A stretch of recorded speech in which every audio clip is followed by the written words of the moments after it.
আসসালামু আলাইকুম রহমতুল্লাহ। প্রিয় দর্শক, চলে আসলাম পরবর্তী নতুন ভিডিওতে। আজকে আলোচনা করব মাইক্রোসফট অফিস ওয়ার্ডের ইনসার্ট মেনু থেকে হেডার অ্যান্ড ফুটার নিয়ে। হেডার অ্যান্ড ফুটার এই পার্টিশনের ভিতরে আমরা তিনটা অপশন দেখতে পাচ্ছি: header, footer and page number. Header মূলত কাজ করে আমাদের এমএস ওয়ার্ড পেজের আমরা যে টেক্সট বাউন্ডারিটা দেখতে পাচ্ছি, এই টেক্সট বাউন্ডারির বাইরে অর্থাৎ মার্জিনের ভিতরে আমরা যদি কোনো টেক্সট বা কোনো ডকুমেন্ট টাইপ করে দিই, প্রত্যেকটা পেজে সেই ডকুমেন্টগুলো চলে যাবে। তো আমরা হেডার অপশনটা দুই রকমভাবে চালু করতে পারি। প্রথমত আমরা হেডার অপশনে ক্লিক করার পরে অটোমেটিক কিছু ফরম্যাট পেয়ে যাচ্ছে। আমি যদি প্রথম অপশনটা নিয়ে নিই, আমার পেজের উপরে বাম পাশে টাইপ টেক্সট নামে একটি অপশন রয়েছে, দ্বিতীয়টা রয়েছে পেজের উপরে তিনটা টাইপ টেক্সট অপশন। তো আমরা যদি নিচ থেকে এডিট হেডার অপশনটা ক্লিক করে নিই, সেক্ষেত্রে আমরা আমাদের ইচ্ছা মতো যে কোনো পজিশনে আমরা টেক্সট টাইপ করে দিতে পারবো। আমি বোঝানোর জন্য কিবোর্ড থেকে 1 2 3 তিনটা সংখ্যা টাইপ করে দিলাম। আপনারা দেখতে পাচ্ছেন আমার এই সংখ্যা এবং এখানে যে টেক্সট বাউন্ডারি রয়েছে এটার মাঝামাঝি একটি ফাঁকা স্পেস রয়েছে। এই স্পেসটাকে যদি আমরা ফিল আপ করে দিতে চাই, অর্থাৎ আমাদের এই সংখ্যাগুলোকে যদি একটু নিচে নিয়ে আসতে চাই, আমাদের ডিজাইন অপশনে ক্লিক করতে হবে। এরপরে হেডার ফ্রম টপ এই অপশন থেকে 0.5 যে সংখ্যাটি এখানে আছে এটাকে আমরা যদি বাড়িয়ে দিই, আমাদের এই সংখ্যাটা নিচের দিকে চলে আসবে, আর যদি কমাই দিই উপরের দিকে চলে যাবে। তো আমি এখানে অ্যারো কিতে ক্লিক করে সংখ্যাটাকে বাড়িয়ে দিচ্ছি, নিচের দিকে চলে আসছে, আর সংখ্যাটাকে যদি আমরা কমাই দিই উপরের দিকে চলে যাচ্ছে। আশা করি বুঝতে পারছেন। এখন ক্লোজ হেডার অ্যান্ড ফুটার অপশনে ক্লিক করার সাথে সাথে আমাদের হেডারটা এখানে তৈরি হয়ে গেল। আমরা যদি নতুন পেজ নিই, আমি ফন্ট সাইজটা একটু বাড়াই নিচ্ছি। আমি কিবোর্ড থেকে এন্টার প্রেস করে নতুন পেজ দিয়ে নিলাম। প্রত্যেকটা পেজের উপরে হেডার 1 2 3 চলে আসছে। তো ব্ল্যাঙ্ক পেজে যদি আলাদা আলাদা পেজে আমরা আলাদা আলাদা হেডার দিতে চাই, সেক্ষেত্রে আমাদেরকে কি করতে হবে? আমাদেরকে এই পেজে কার্সার পয়েন্ট রাখা অবস্থায় পেজ লেআউট অপশনে ক্লিক করতে হবে। এখান থেকে ব্রেক্স অপশনের পাশে ছোট্ট অ্যারোকে দেখতে পাচ্ছি, এখানে ক্লিক করার সাথে সাথে আমরা কিছু অপশন পেয়ে যাচ্ছি। সেকশন ব্রেক থেকে নেক্সট পেজ অপশনে ক্লিক করার সাথে সাথে আমাদের নতুন আরেকটি পেজ এখানে তৈরি হয়ে গেল। আমাদের কার্সার পয়েন্টার টেক্সট বাউন্ডারির ভিতরে আছে। আমরা যেহেতু হেডার এডিট করে নেব, এজন্য আমাদেরকে হেডার অপশন সিলেক্ট করে নিতে হবে। আমি হেডার অপশনে মাউস পয়েন্টার রেখে মাউসের লেফট বাটন ডাবল ক্লিক করার পর আমাদের হেডার অপশনটা চালু হয়ে গেল। এখন আমরা এখানে লিঙ্ক টু প্রিভিয়াস একটা অপশন দেখতে পাচ্ছি। ডিজাইন থেকে লিঙ্ক টু প্রিভিয়াস অপশনটি আনচেক করে দিলাম। এখন আমাদের উপরের পেজের হেডার এবং এই হেডারের সাথে লিঙ্ক এখন মুছে গেছে, যার কারণে আমরা এখানে যে হেডার টাইপ করে দেব সেই হেডারটা আমাদের পরবর্তী সকল পেজের উপরে চলে আসবে। আমি এখানে 4 5 6 তিনটা সংখ্যা টাইপ করে দিলাম। এরপরে ক্লোজ হেডার অ্যান্ড ফুটার অপশনে ক্লিক করার সাথে সাথে দেখতে পাচ্ছেন উপরের পেজে আছে 1 2 3, নিচের পেজে আছে 4 5 6। আমি কিবোর্ড থেকে এন্টার প্রেস করে আবার নিচের পেজে চলে আসলাম। এখানেও দেখতে পাচ্ছি 4 5 6, অর্থাৎ নিচে যত নতুন পেজ আমরা তৈরি করে নেব প্রত্যেকটা পেজের উপরে 4 5 6 এই হেডারটাই থাকবে। আবার যদি আমরা নিচের কোনো পেজে হেডার চেঞ্জ করতে চাই, আমাদেরকে সেম প্রসেসিং আমাদেরকে অনুসরণ করতে হবে। প্রিয় দর্শক, ব্ল্যাঙ্ক পেজে কিভাবে আলাদা আলাদা হেডার আমরা তৈরি করব, প্রসেসিংটা আমরা বুঝতে পেরেছি। এখন আমি এটাকে কেটে দিচ্ছি।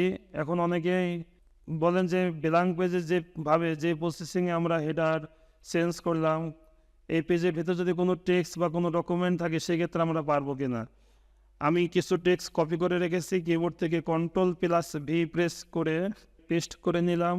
আপনারা দেখতে পাচ্ছেন আমার এখানে কিছু ডকুমেন্ট অর্থাৎ কিছু টেক্সট রয়েছে। আমি এখানে এখন নতুন করে আবার হেডার দিয়ে দিচ্ছি। আমি এই হেডারে লিখে দিলাম পেজ 1 হেডার টাইপ করে দেওয়ার পরে ক্লোজ হেডার অ্যান্ড ফুটার অপশনটি ক্লিক করার পর আপনারা দেখতে পাচ্ছেন আমার প্রত্যেকটা পেজের পেজ 1 নামে হেডারটা চলে আসছে। আমি যদি নিচের পেজে আলাদা হেডার অর্থাৎ হেডার যদি আমি আবার চেঞ্জ করে দিতে চাই, সেক্ষেত্রে আমাকে প্রথম পেজের সর্বশেষ ওয়ার্ড যেখানে রয়েছে অর্থাৎ পেজের একদম শেষ প্রান্তে আমাদের কার্সার পয়েন্টটা নিতে হবে। এরপর আমাদেরকে পেজ লেআউট অপশনে ক্লিক করার পর ব্রেকস অপশনে ক্লিক করতে হবে। এখান থেকে সেকশন ব্রেক থেকে নেক্সট পেজ অপশনটি ক্লিক করে দিতে হবে। আমাদের কার্সার পয়েন্টটা নিচের পেজে চলে আসছে, আপনারা দেখতে পাচ্ছেন এখানে একটি স্পেস হয়ে গেছে। আমি কিবোর্ড থেকে ডিলিট বাটনটি প্রেস করে এটাকে পূর্বের ন্যায় করে নিলাম। এখন আমাদের হেডার এডিট করব। এখানে মাউসের লেফট বাটন ডাবল ক্লিক করে আমরা হেডারটা অন করে নিলাম। আমরা দেখতে পাচ্ছি যে ডিজাইন থেকে মেনু বারের ডিজাইন অপশন থেকে লিঙ্ক টু প্রিভিয়াস যে অপশনটি চেক করা আছে এটাকে আমরা আবার আনচেক করে দিলাম। আনচেক করার পরে আমাদের যে উপরের পেজের সাথে নিচের পেজে লিঙ্ক ছিল এই লিঙ্কটা এখন ডিভাইড হয়ে গেল, অর্থাৎ লিঙ্কটা এখন চলে গেল। আমরা নিচের পেজে এখন যে হেডার টাইপ করে দেব সেই হেডারটা পরবর্তী নিচের সকল পেজের উপরে চলে আসবে। আমি কিছু সংখ্যা টাইপ করে দিলাম 1 2 3। এরপরে আমি ক্লোজ হেডার অ্যান্ড ফুটার অপশনে ক্লিক করার পর আপনারা দেখতে পাচ্ছেন উপরে পেজের হেডার আছে পেজ 1 এবং দ্বিতীয় পেজের হেডার আছে 1 2 3 এবং এর পরবর্তী যত পেজ আছে সকল পেজের উপরে সেম একই হেডার থাকবে 1 2 3। অর্থাৎ এই পেজের হেডারের সাথে এই হেডারের যে লিঙ্ক আছে আমাদের প্রথম কাজ হচ্ছে এই লিঙ্কটাকে আমরা যদি আলাদা করে দিই, এরপর আমরা পরবর্তী পেজে হেডার আলাদা অর্থাৎ চেঞ্জ করে দিতে পারবো। আশা করি প্রিয় দর্শক আপনারা ব্ল্যাঙ্ক পেজ এবং ডকুমেন্ট সহ আমরা প্রত্যেকটা পেজের হেডার কীভাবে চেঞ্জ করব বুঝতে পেরেছে। আমি এখন হেডারটাকে ডিলিট করে দিচ্ছি।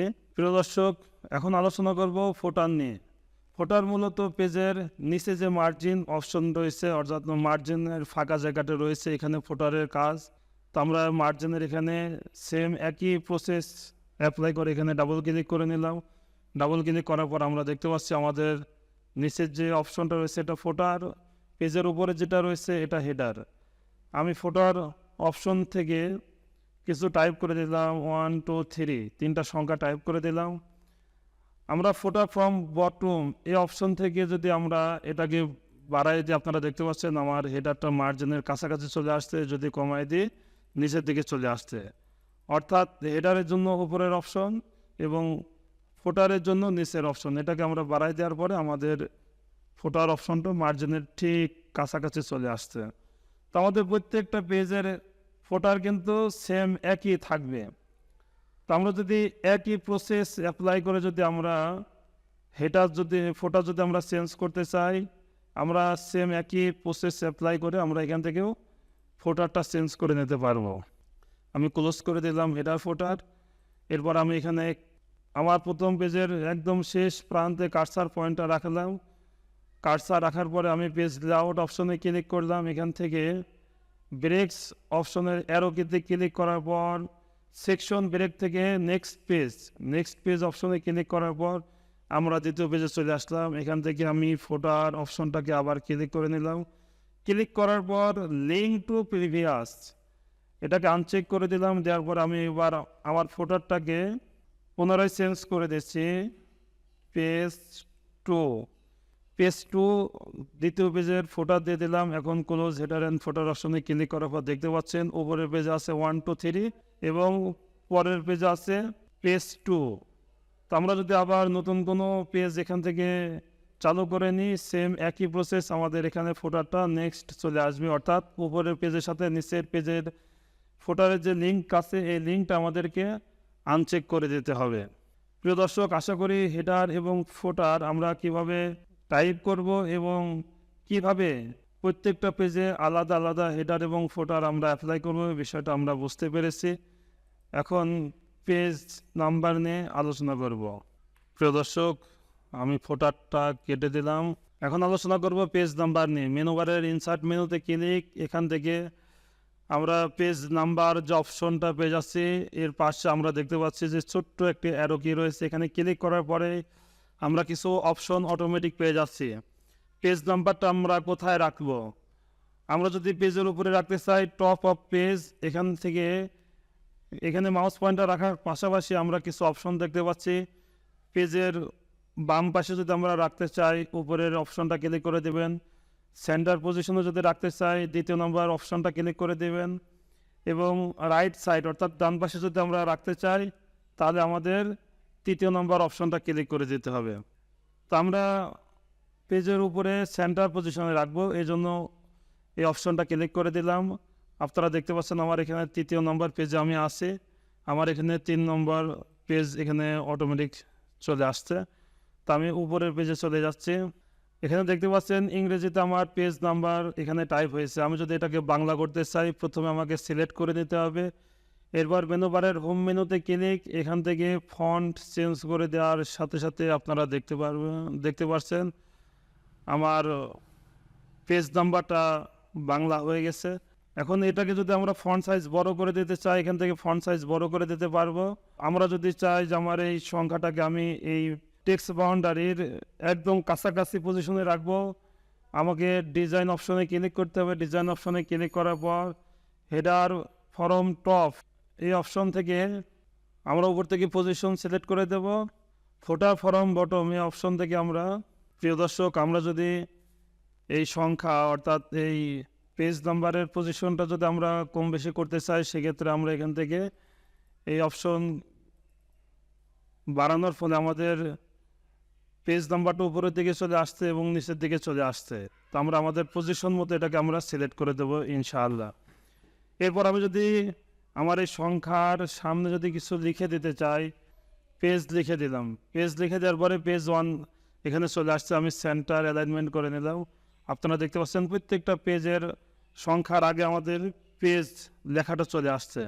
তো আমরা যদি এখান থেকে কোনো সংকেত বা কোনো চিহ্ন যদি আমরা এখান থেকে দিয়ে দিই সেক্ষেত্রে আমাদের এখানে সেমভাবে আমরা যেইভাবে ইচ্ছা আমাদের কাস্টমাইজ করে আমরা পেজ নাম্বারটা এখান থেকে বসাই দিতে পারবো। আমরা যদি অ্যালাইনমেন্ট থেকে রাইট অ্যালাইনমেন্ট ক্লিক করে পেজের ডান পাশে চলে আসছে। আমরা যদি চাই যে পেজের নিচে আমরা পেজ নাম্বারটা দেবো সেক্ষেত্রে আমাদেরকে ইনসার্ট মেনুতে ক্লিক, ইনসার্ট মেনু থেকে আমরা বটম অফ পেজ এখানে ক্লিক করার পরে আমরা যে কোনো অপশন সিলেক্ট করে দেওয়ার পরে আমাদের পেজ নাম্বারটা নিচের দিকে চলে আসবে। আমরা সেম প্রসেসে আমরা সংখ্যাটাকে প্রথমে বাংলা করে দিচ্ছি। এরপর যদি আমরা এই সংখ্যার সামনে কিছু লিখে দিতে চাই, আমি লিখে দিলাম পেজ 1। সংখ্যাটা ছোটো আছে, আমি এটাকে বড় করে দিতে চাই সেক্ষেত্রে আমাকে ফন্ট সাইজটা একটু বাড়াই দিতে হবে। ফন্ট সাইজ বাড়াই দেওয়ার পর সংখ্যাটা বড় হয়ে গেল। কারণ আমরা যদি পজিশনটা আর একটু নিচের দিকে নিয়ে আসতে চাই সেক্ষেত্রে আমাদেরকে মেনু বারের শেষ আমরা ডিজাইন নামে একটা অপশন পেয়ে যাচ্ছে, এখান থেকে এই সংখ্যাটা আমাদেরকে কমায় দিলে পারে আমরা দেখতে পাচ্ছেন পেজ নিচের দিকে চলে আসছে, আবার সংখ্যাটা বাড়াই দিলে উপরের দিকে চলে আসছে। তো প্রিয় দর্শক, এরপরে এখানে যদি আমরা ডিজাইনের ভিতরে আরও কিছু অপশন দেখতে পাচ্ছি, এখানে ডেট অ্যান্ড টাইম আছে। আমরা যদি ডেট অ্যান্ড টাইম দিতে চাই অটোমেটিকলি এখান থেকে ডেট টাইম সিলেক্ট করে দেওয়ার পর আমরা এখান থেকে ডেট অ্যান্ড টাইমটা চলে আসছে। এটা ইংরেজি ফন্ট বাংলা হয়ে গেছে। আমি এখানে টাইম নিউ রোমান সিলেক্ট করে দিই। আর আমরা যদি এটাকে বাংলা করতে চাই আমাদেরকে বাংলা ফন্ট সিলেক্ট করে আমাদেরকে টাইপ করে দিতে হবে। তো প্রিয় দর্শক, আশা করি হেডার, ফুটার এবং পেজ নাম্বার আমরা কিভাবে তৈরি করে দেব অটোমেটিকভাবে আমরা বুঝতে পেরেছি। এরপর আমরা এখানে পিকচার ইনসার্ট করতে চাইলে পিকচার ইনসার্ট করতে পারবো। কিরি পার্ট থেকে আমরা অটোমেটিক কিছু পিকচার এখানে পেয়ে যাচ্ছি। তো বাকি অপশনগুলো তেমন বেশি কাজ নেই, আপনারা দেখে নিতে পারেন। তো প্রিয় দর্শক, আশা করি হেডার, ফুটার এবং পেজ নাম্বার আমরা কিভাবে পেজের সাথে অটোমেটিক তৈরি করে দেব এবং কাস্টমাইজ করে নিজেদের ইচ্ছা মতো তৈরি করে দেব বুঝতে পারছেন। প্রিয় দর্শক, ভিডিওটি যদি ভালো লাগে অবশ্যই লাইক, কমেন্ট, শেয়ার করে দিবেন আর আমার চ্যানেলটি সাবস্ক্রাইব করে রাখবেন। ভিডিওটি দেখার জন্য ধন্যবাদ। দেখা হবে পরবর্তী নতুন কোনো ভিডিওতে।